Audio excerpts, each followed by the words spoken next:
Regardless of what you think about Torchwood, I think most people can agree that Series 1 got off to a very rocky start, mainly thanks to episodes like Day 1 and Cyberwoman, which most people hate with every bone of their bodies. However, despite this rocky start, there are still a lot of underappreciated hidden gems within Series 1. One of these is Small Worlds, which seems to get overlooked due to coming after the aforementioned Cyberwoman and before the very beloved Countryside. Small Worlds sees the Torchwood team come up against mystical fairies from the dawn of time, who want to claim a young girl as their chosen one, killing anyone in their way. The episode is also important for learning more about Captain Jack as a character, since we learn about the kinds of prices he pays for his immortality. This was one of the only episodes of Torchwood I happened to glimpse parts of as a kid, and it really stuck with me. So does this fantastical yet dark and grounded episode deserve a lot more attention for its storytelling and its exploration of Captain Jack? I blame it on magic mushrooms. What you do in private is none of our business. Torchwood Series 1 is structured in a way that gives each of the cast an episode dedicated to them, allowing the series to build them each as characters and introduce them to the audience in a smooth way. Gwen had the first 2 episodes. Owen had a lot of the focus in Ghost Machine, with Cyberwoman being about Yanto.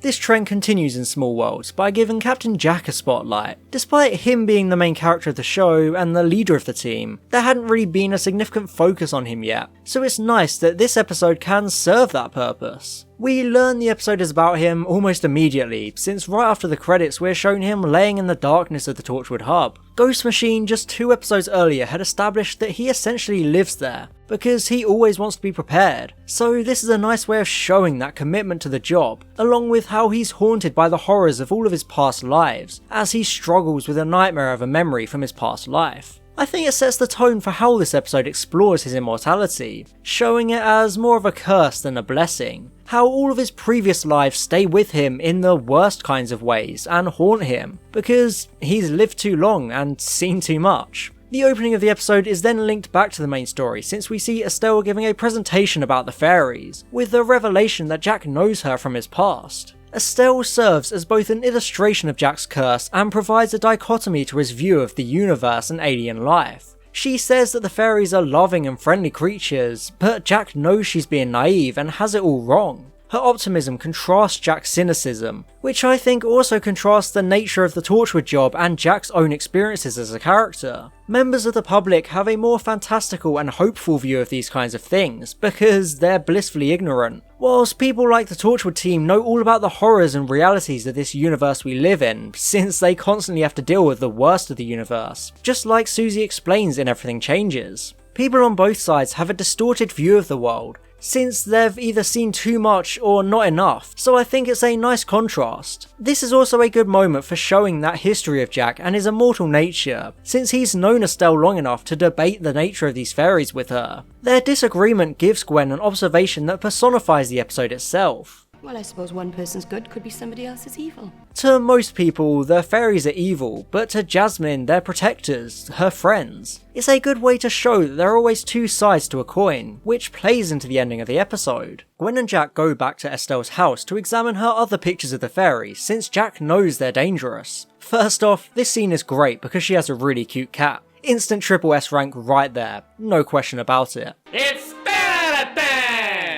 But in seriousness, the sequence is actually good because it begins that exploration of his past in depth, since Gwen sees an old wartime picture of Jack on the mantelpiece. Even though he's adamant it's his dad, the audience basically already knows it's Jack because of his first appearance in Doctor Who and the flashback at the beginning. However, I do think it's also communicated to the audience simply because of how he talks about Estelle. You just know it's from one of his past lives from that look in his eye. Since Gwen is the audience surrogate of Torchwood, she notices this, along with the story Estelle tells and the way she and Jack interact with one another. Gwen is the only person in the show that knows Jack can't die, so she knows this situation is possible because in Everything Changes, we had that moment of her hearing about Captain Jack Harkness who went missing during the Blitz. It's obvious to her and the audience that he's the same guy in the photos, but that's not an important mystery in the episode, so it's fine that you know straight away, since it's actually an exploration of him having to live his life in this kind of way, hiding from his past lives and deceiving people.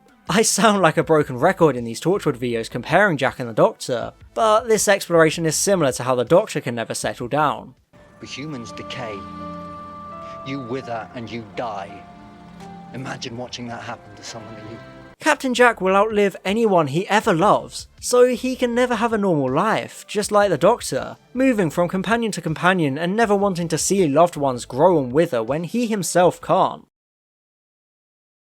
Estelle then gets attacked by the fairies with a very sinister build-up, the scene suddenly being directed like a horror movie. We know the fairies are everywhere, so we understand that they're toying with her for their sick idea of fun before killing her. According to the commentary track, Moses the cat was inspired by Ripley's cat in Alien, and it really shows, helping to add that horror vibe as Estelle tries to get him back inside the house, fearing the worst, only to get locked outside and die at the hands of the fairies she treasured so very much. I've always felt so bad for Estelle because of this scene. She only ever wanted to look at the fairies, searching for them her whole life out of curiosity and fascination. She never wanted to hurt them or threaten them. In fact, she always stuck up for them against Jack, certain that they were friendly. Yet they murder her so callously, almost as if to prove a point to Jack and scare him away to stop him from interfering. She was just living a quiet life with an interest in fairy folklore, but she ended up paying such a high price for it. It's really emotional as Jack cradles her in his arms, finally forced to see that withering and dying he tries so hard to run from, seeing this woman he adored lay drowned in his arms. He finally admits that it was him in those photos after all, and you really feel his pain at losing her. It's such a touching scene with a great score that makes Jack's fight against the fairies incredibly personal, since they've now taken her away from him, along with those soldiers they also killed in the past. I do like the narrative decision to have Jack have a history with these fairies, since it allows him to personally communicate their threat and their presence to Gwen, explaining that they're not alien, they've been around longer than us, they're all throughout time at once within the very fabric of reality. It really makes you understand their omnipresence, how they're always there and we've tried to understand them throughout history, but with our naivety as a species turning them into childlike fairies, because we simply don't know any better. This is a really good speech from Jack. Again, I think it's very Doctor-like, as it seriously reminds me of the Doctor's speech in Rose, about how they're falling through space as the Earth spins. Like debris spinning around a ring planet, tossing, turning, whirling. And the entire planet is hurtling around the sun at 67,000 miles an hour, and I can feel it. We're falling through space, you and me. I really love Jack's recollection of his previous experience with the fairies, having an entire carriage of 15 men killed around him, the sound slowly petering out the moment they reach a tunnel. It's such a well shot moment, seeing flashes of the dead bodies, those signature red petals dropping out of their mouths as they died for accidentally killing a chosen child. It's great that they used Jack's lifespan to create this connection to the monster. It's a really good combination of these concepts, allowing for this deeply personal story to be told, since he has this history with them, and those personal, emotional stakes resulting from Estelle's death. The fairies are ever present and Jack is no exception. With this knowledge and experience of them, they can't kill him, but they can kill and target those around him. Unlike its parent show Doctor Who, Torchwood is entirely based on Earth, with the episodes being very grounded. With a show like this, it's very important to show how this kind of lifestyle impacts a person's personal life. Since Gwen is the main character of the show, there's an ongoing theme throughout Series 1, as Torchwood starts to invade more and more of her personal life. In Day 1, her date night with Reese was interrupted by the meteor, and in Ghost Machine, her constantly being at work caused issues between the couple. However, Small Worlds has the biggest invasion of her life yet, as Gwen and Reese get home to find their flat ransacked, a small stone circle made on her floor by the fairies. Even though Torchwood is just her job, she's now started to bring it home with her, whether that being intentionally like in Ghost Machine or not like here. She can try to leave Torchwood behind each day when she clocks out, but the fairies will still follow her wherever she goes, meaning she's never safe. It's such a sinister moment and you can really relate to Gwen's fear because it shows her how omnipresent the fairies are. None of them stand a chance against the fairies, they're unbeatable. First they killed Estelle and now they're starting to target Gwen as well. Again, it's as if they're trying to scare Torchwood away from interfering, and I think it helps to continue building a real sense of hopelessness and dread, keeping our team constantly on the back foot with no solution and no way to fix it. The Torchwood team can't detect the fairies, they can't capture them, they can only see their effects on the weather. Even this alien hunting team with all sorts of technology still can't fight back against these monsters. It puts our protagonists at a huge disadvantage, which really communicates the threat of the fairies in my opinion, because they're essentially out of Torchwood's league. I think that the fairies are a really good monster for the episode, creating a very dark sci-fantasy atmosphere. One of my favourite things about this episode is that it tackles real-world mysticism and folklore, specifically honing in on fairies and using the famous Cottingley fairies image as part of the story. I've always loved when Doctor Who stories give imaginative, sci-fi explanations for folklore or historical mysteries, so this is a really good touch, saying the images weren't actually fake, but they were actually real. Folklore and fairy tales have always been a great way to inspire a science fiction story, something Doctor Who has done plenty of times with things like the Yeti and the Loch Ness Monster. I've always thought that these kinds of mythical tales are the perfect breeding ground for stories like this, so I appreciate the presence of the fairies in this episode. They're immediately presented well within the opening of the story. There's the very fantastical and mystical music as we see the fairies dart about in the darkness. At first, they're very much how we perceive fairies to be, just like how Jack explains later on. So we pretend to know what they look like.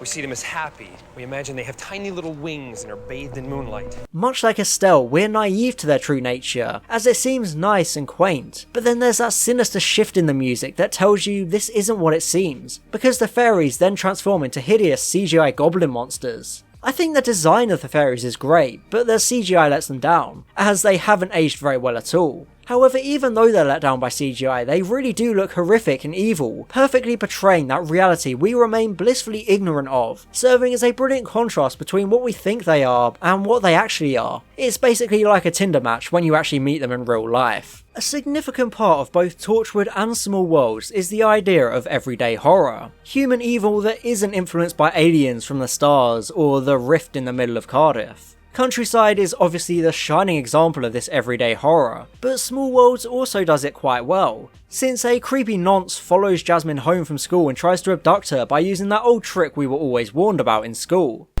Your mum asked me to fetch you, but she's a bit late.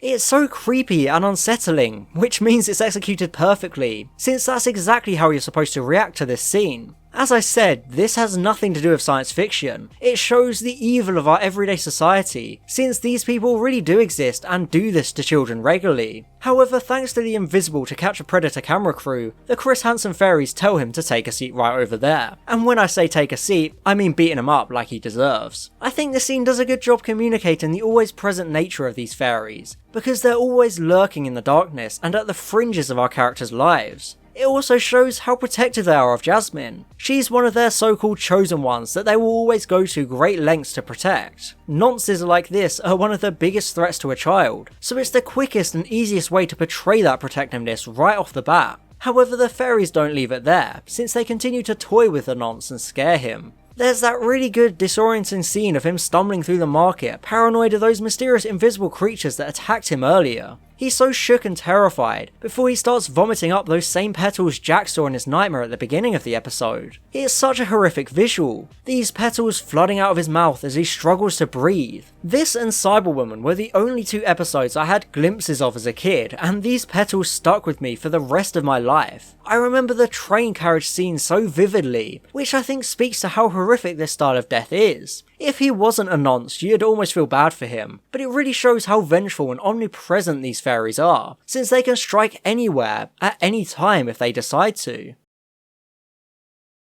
This ever-present danger of the fairies is shown again when the nonce gets killed despite being inside of a jail cell, thinking he was safe. But there's no escape from the fairies. Once they target you, they can get you from anywhere and kill you in all sorts of horrific ways. I just love the way the threat of the fairies is executed within this episode. I love the slow build-up of the Torchwood team investigating the nonce's mysterious death. They're completely in the dark and have no idea how it could have happened, since he died from a lack of oxygen, despite no signs of strangulation or suffocation. It's one of the many things that creates that feeling of helplessness for the team. Another reason they can't fight the fairies, because they know so little about them. However, Gwen then finds those red petals down the nonce's throat, and I love the haunting look on Jack's face as he instantly remembers it from before. He saw it firsthand before in that carriage all those years ago. He still has those vivid nightmares of it. So it's a stark reminder of that horrific and haunting memory. As I said earlier, Jack communicates the danger so well, creating that atmosphere of helplessness for the team. He's got that direct history with the creatures, so he knows what they're capable of, and there's no way of stopping them. These are creatures that have existed long before us, and will exist long after us. So there's no way to fight back at all. This is a battle Torchwood cannot win. They cannot stop the fairies from taking Jasmine and hurting anyone in their way. Since Jasmine is the fairies' chosen one, they'll go to any lengths to protect her until she becomes one of them. We saw it before with the nonce, but it also shows up as Jasmine is being bullied by 2 other girls on the playground. Just as a side note, this is why I hate children.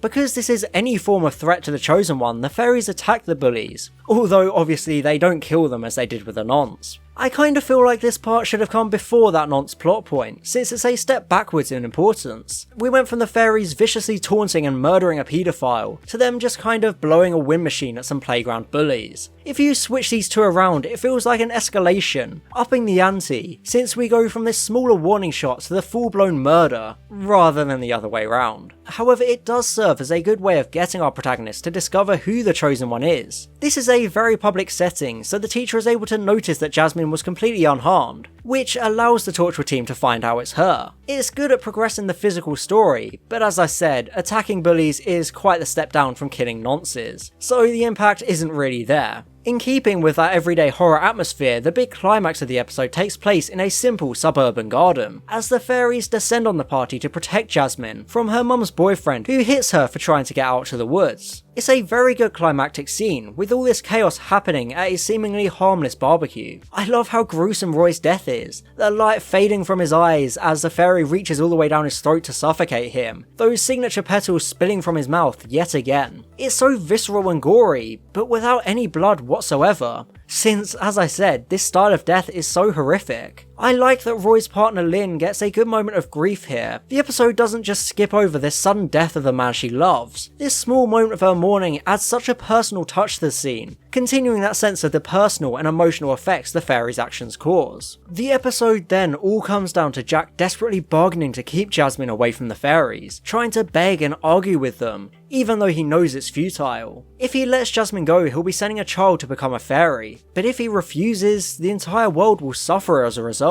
I think it's a fantastic dilemma to put Jack in, giving him this impossible moral decision to make. It sums up his role as the leader of the team, since he has to be put in these kinds of positions whilst the rest of the team don't. Again, it's similar to the Doctor, who has to make these lose-lose decisions on a constant basis. The entire time Jack knew there was no way to fight the fairies. He always knew he couldn't do anything to stop them. Giving away Jasmine is the only way to protect other people from harm. I do like that this concept is revisited much more personally for Jack in Children of Earth, but that's a discussion for another time. The ending of Small Worlds is really emotional since everyone loses. Lynn loses both her partner and her daughter, with Jack having to inflict this loss upon her. It shows the viewer that Torchwood can't always get it right. Sometimes they fail and they lose. Sometimes they're in impossible positions and they're out of their depth. Neither Jack nor Torchwood is infallible. They can only do what they can in these situations. It feels like such a painfully personal ending for everyone involved. Jack not being able to get revenge or justice for Estelle. The rest of the team's refusal to talk to Jack at the end also continues to create those cracks within the team's harmony, something that began in Cyberwoman and gets paid off in End of Days. It's a good way of seeding events in the finale, creating a sense of serialization despite this series being pretty much standalone episodes. Lastly, the final scene of the episode has Gwen being shown the Cottingley Fairies image again, this time zooming in and seeing Jasmine's face on one of the fairies, since she exists outside of time now. It's a bittersweet moment, showing that she's happy as a fairy, but there has also been that big personal impact on everyone else along the way. It caps off that futility of the episode and the climax, showing that the fairies always get their way no matter what. They will always get their chosen one eventually.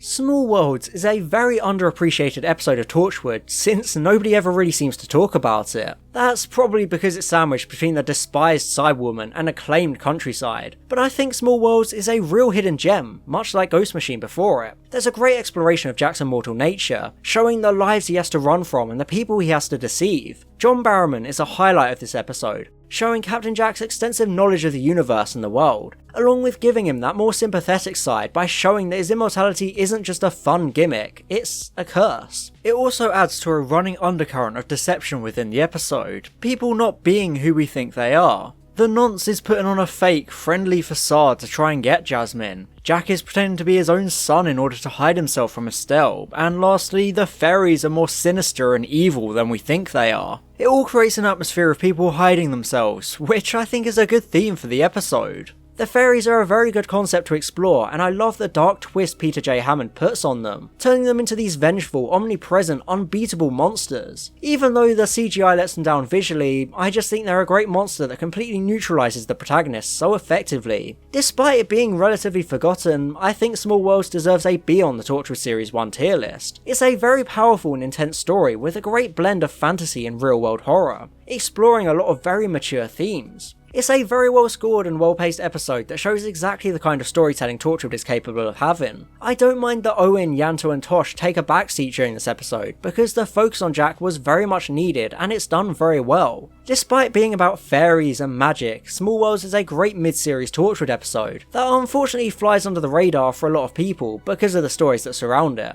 It's no masterpiece, but some of the visuals and the storytelling really stick with you, so I would say it definitely deserves a lot more attention. And I'd like to give an extra special thank you to my gold level patrons, Daniel Shillito, John, Mark Hippold Guy Taylor, and Stephanie Nevin Miller. Thank you a lot for your support.